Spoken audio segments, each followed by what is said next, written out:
through the studios that Prithvi is working in, the learning studios, there is a backdrop for students to feel supported as they take risk, because they are changing things.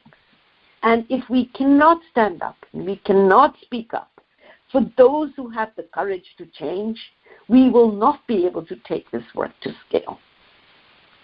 And built into these four things, and let me repeat what they are, the ability you and I have to see a project not only from the patterns that it needs to shift, but from the pragmatic lens of what needs to be put in place in order that we are able to make a change.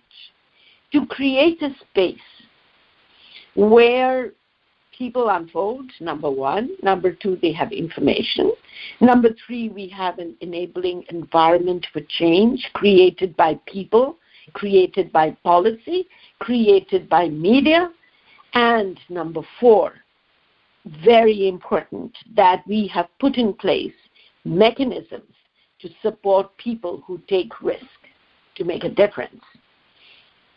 And as we evolve our programs, there are other things we put in place.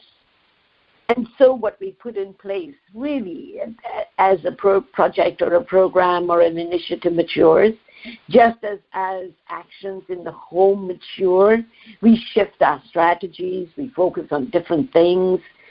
Similarly, we tease out certain aspects of this work and add another four components.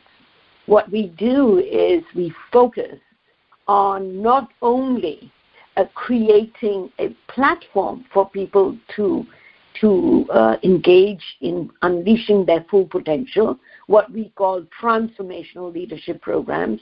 We build capacity. And we focus on how do we support those who want to take this work forward and zero in on supporting them to enhance their skills, enhance their competencies, enhance how they unfold their inner capacities.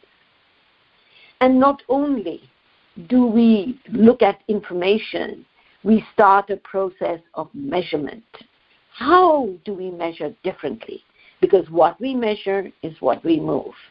And if we don't have metrics that actually track what we really want, and we have metrics that tracks the same old status quo, we are not going to make a difference. And similarly, just as we've been focusing on the enabling environment with media and with policymakers, we start zeroing in on media from day one with people who care about media, with people who are working on media, so that they see what needs to unfold, not telling them what to do. And then, as we support risk takers, we start creating entities that have such people. And we often call that a constellation, like the galaxy, and how a constellation is able to move differently. So I have, invited you to ask yourself these questions. Do I, in my own initiatives, and at home with my partner, my children, my family, my siblings, do I engage in promoting, a development of my personal transformation? And do I really engage there? Do you engage there? And then we ask ourselves the question, do I really have a way of seeking out information as I do seek out information on my bank balance? Do I seek out information that matters? Do I see in that information the root causes, the causes that really create the problems that we have, causes like our inability to unleash the full potential of ourselves and others? Because a cause is the root factors, really. It's not like a causal mechanism. It's like a foundational issue. Do I even measure such things? Do I look at those? do you look at those? And what do I do to create an enabling environment and promote proactively the way I engage with media? Today, in this radio show, you as a listener are engaging with media. How will you take these constructs, these sharings, these examples? How will you take this forward? And they are described in the book, Radical Transformational Leadership, if you choose to refer to that. But you can take this forward. You can engage with media as a space of enhancing results for the planet, results for people, a space of change rather than a space of only listening and thinking about whether these ideas make sense to you or not. Jump in with the media that speaks to you, and jump in and create that difference, because that's how narratives get changed. And will you, or do you, have the courage to be able to support principled risk takers in the public domain, not just as we talk to each other, in the public domain? And that is how we are going to be able to create change.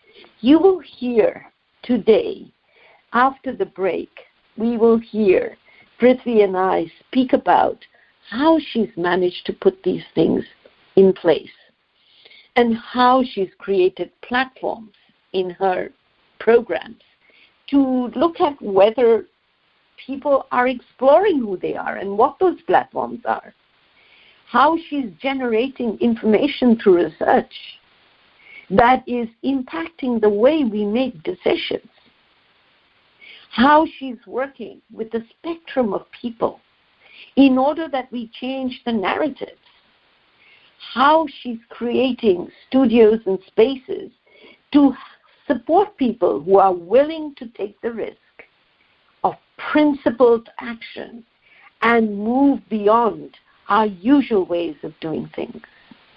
Thank you so much, and we will be together after the break.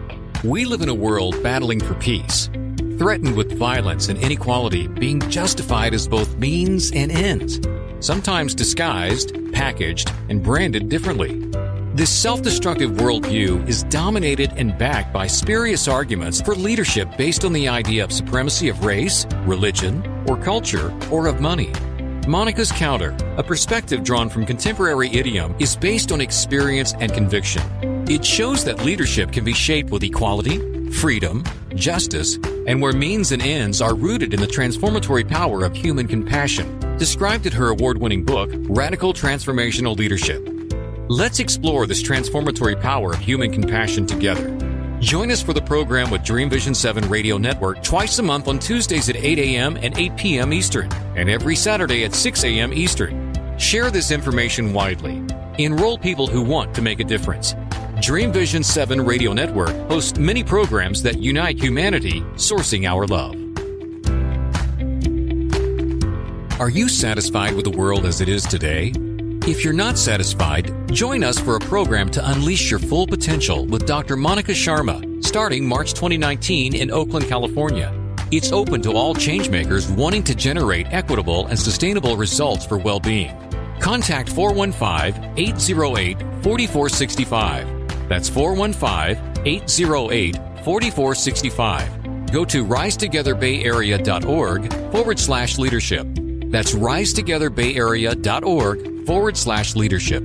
Everyone has the potential to be a leader, a person who creates a new future through actions in society, at home, and at work. In this program, you'll discover pathways for unleashing our human potential to create new futures through strategic action.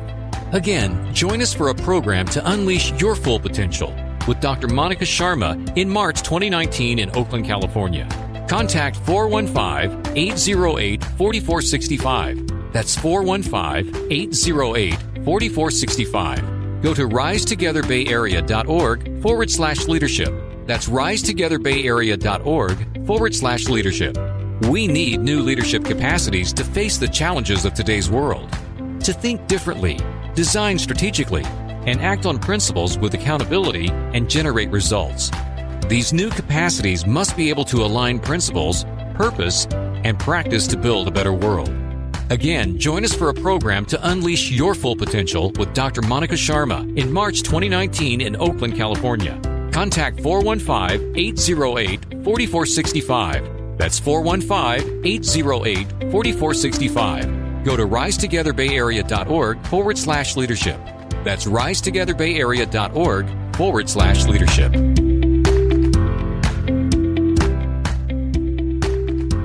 Are you a game changer? Do you care about creating a vibrant future for humanity planet? If you care, you'll choose to engage in strategic action in order to transform the realities of today for generating a thriving planet. Find out how you can do this. Read the award-winning book, Radical Transformational Leadership by Dr. Monica Sharma.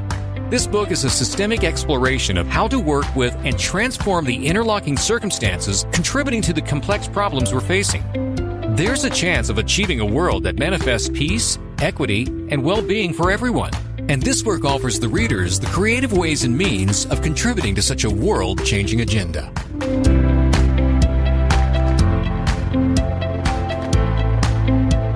It's wonderful to be back with you. This is Monica, and I would like to introduce our guest speaker today. Her name is Prithvi Mahadevan. She's a young architect transforming the professional domain of architecture through her work. That's what we're going to talk about today. And I'd like you to know that she is not a young architect alone. I mean, like, not only just a professional architect. She's passionate about urban issues. She's an urban enthusiast by heart, you know, through her heart, as she says. And she's located in Chennai, India. And she's been working for about, 2 to 3 years with me. Her interests lie in studying the layers and functions of a city with its parameters, its opportunities, and its constraints. She believes in sustainable, equitable urban development, where ecology is given as much importance as the building of the city, which is really not the situation right now. A city looks at, different utility functions more than anything else. She presently works with a social enterprise called Agamsai and in an architecture college called RVS, Padmavati School of Architecture, that works on projects and initiatives. These projects and initiatives generate social and ecological resilience in our society and in her fraternity. Her area of work is to generate and create platforms that are innovative, lively, equitable, sustainable for cities, for people that live there, and with the people who live there. So Prithvi, wonderful to have you with us. I see you as a truly radical as in, sourcing your inner capacity and being able to see things differently and act differently. I see you as a radical transformational leader. Prithvi, I've just introduced you, but I want people to know the most significant contributions you made and are making as a radical transformational leader. That's how I see you. Hi all. As Monica has mentioned, my name is Prithvi, and it actually means earth. And I feel it's kind of apt for me because I find myself very much grounded with the earth, and I care about the earth. I stand for dignity and harmony for myself and others. First of all, I would like to extend my utmost gratitude to you, Monica, to have invited me here to talk today. It is an honor and a pleasure. Now, answering your question about the significant contribution that I would like to share, I would say it is kind of twofold because of the kind of work I'm doing. My work is my work in research in action projects in the field of urban